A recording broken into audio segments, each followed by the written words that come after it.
So these are the individual scores. So when you take the legislature, our score was 19 out of 100, which I indicated is weak, and then that of the audit service was 44 out of 100, which is indicating here that, of course, even though we do so, but it's still limited because the score is supposed to be 61 and above. This chart here is giving us a clearer picture in terms of how, as a country, we have been performing over the years. And so I'm starting from the bottom curve, which is representing public participation. So if you look at that curve in 2017, Ghana's performance in the public participation was 22. We declined to 15 by 2019. In 2021, we rose to 20 again. However, in 2023, which is this current year survey, Ghana declined again to 17. That is the kind of picture this curve is showing. The second curve has to do with the budget oversight. So for all the three areas, it means that our performance have been declining. Because in 2017, in terms of the budget oversight, we scored 43. We increased our performance to 50 in 2019. However, in 2021, we declined, and then further declined to 28 by 2023, which is the current survey assessment. And then the last one has to do with the transparency score. In 2017, Ghana scored 50. We moved to 54 to 56 in 2021. And however, for this year, we declined to 46 again, which I indicated is not good enough as a country. In terms of the recommendations, so for each of the areas, IBP, based on the analysis, had come up with some suggested recommendations that countries should adopt to be able to improve their performance when it comes to the transparency, the public participation, as well as the oversight. So for the public transparency, there is the need for Ghana to prioritize the following actions if you want to improve our performance in the budget transparency area. One, there is the need to publish the in-year report online in a timely manner. The in-year report should be made available to the public not later than 3 months after the reporting period ends. So this was what was missing in the 8 key budget documents that has affected Ghana's performance in this year's survey.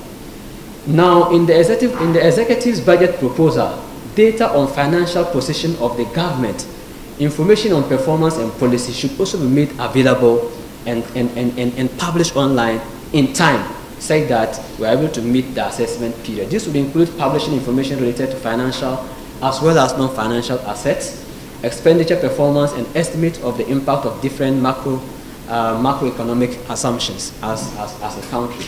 And then thirdly, there is the need for the in-year report to also have captured detailed actual outcomes for expenditures, comparison between borrowing estimates and actual outcomes, and also comparison between the original macroeconomic forecast and actual outcomes. But when you take our end-year report, we don't see some of this information as contained in the report. So as much as this assessment is looking at the publicly available information online, it is also concerned about the comprehensiveness of the document.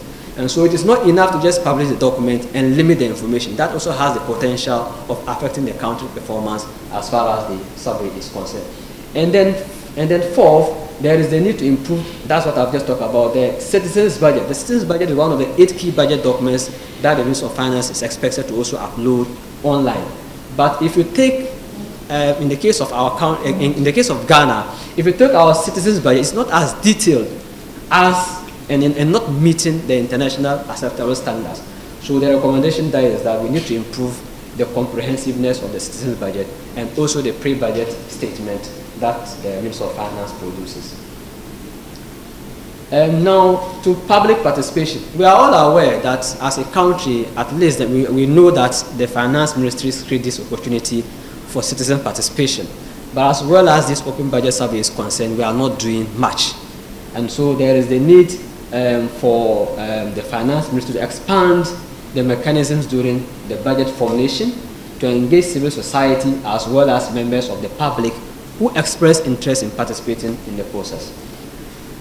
The Finance Ministry should also actively engage vulnerable and underrepresented communities directly or through civil society organizations.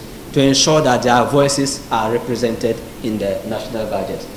And then to Parliament, there is a need for Parliament to prioritize the following actions. One, Parliament should allow members of the public or civil society organization to testify or to be present during its hearings on the budget proposal prior to its approval. So once the Finance Ministry presents the budget to Parliament, IBP is suggesting, based on international acceptable practices, that citizens should be allowed to also engage in that process, rather than just the MPs or the legislatures discussing and then approving based on their own convictions.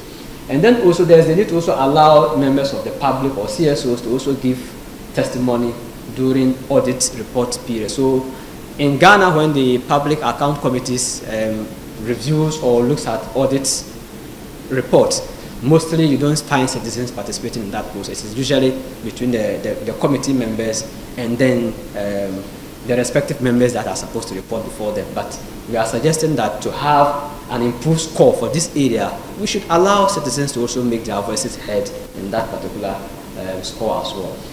Now, the audit service has established some mechanisms to ensure that public also take part in the auditing processes. But it should prioritize the following actions to improve citizen participation in the process.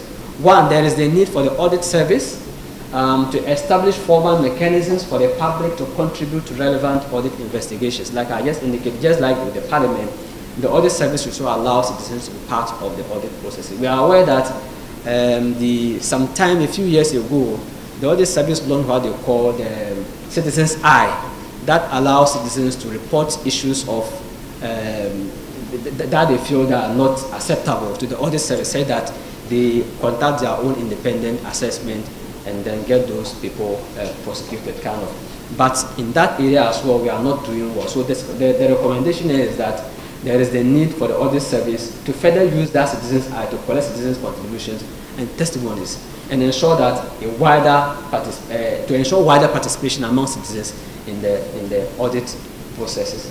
So, and I think I have a few more recommendations when it comes to the budget oversight. Now, like I indicated, if you look at the budget oversight, we say collectively the audit service and Parliament is providing weak oversight as far as this assessment is concerned. And this is based on information that is available online. Now, the legislature should debate budget policy before the executive budget proposal is tabled and up. So this point is saying that when the Minister of Finance releases the pre-budget statement, there is the need for the legislature, the parliamentarians, to debate that document thoroughly, even before the Finance Ministry bring the budget to Parliament, before they engage the document further and then get it approved.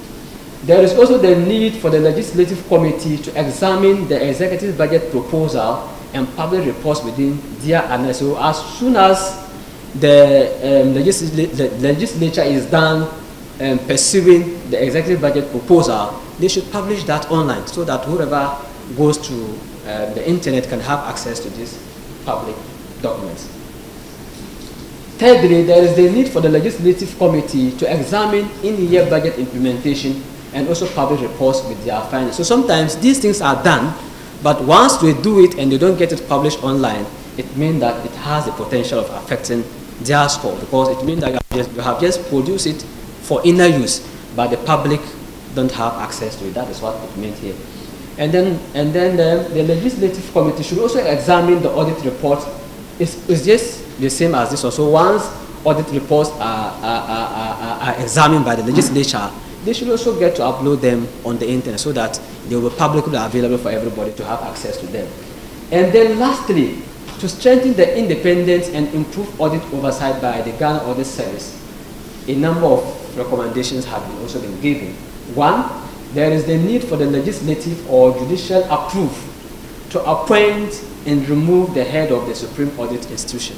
So for example, we all know how the former Auditor General was removed out of office. It was done just by the executive without any consultation with Parliament or the courts, which is why this point is making. So we need to have a legislative instrument that says that before an Auditor General is appointed or removed from office, it should have the judicial approval as well as the approval from Parliament before that can be done. And then lastly, there is the need to ensure audit processes are reviewed by an independent agency. For most countries, they have what they call independent fiscal, I forgot the last name, but usually they are non-aligned government officials that participate in the budget processes. So we are saying that as a country, we need to have those independent bodies that can also assess our audit documents before they are made public to everybody.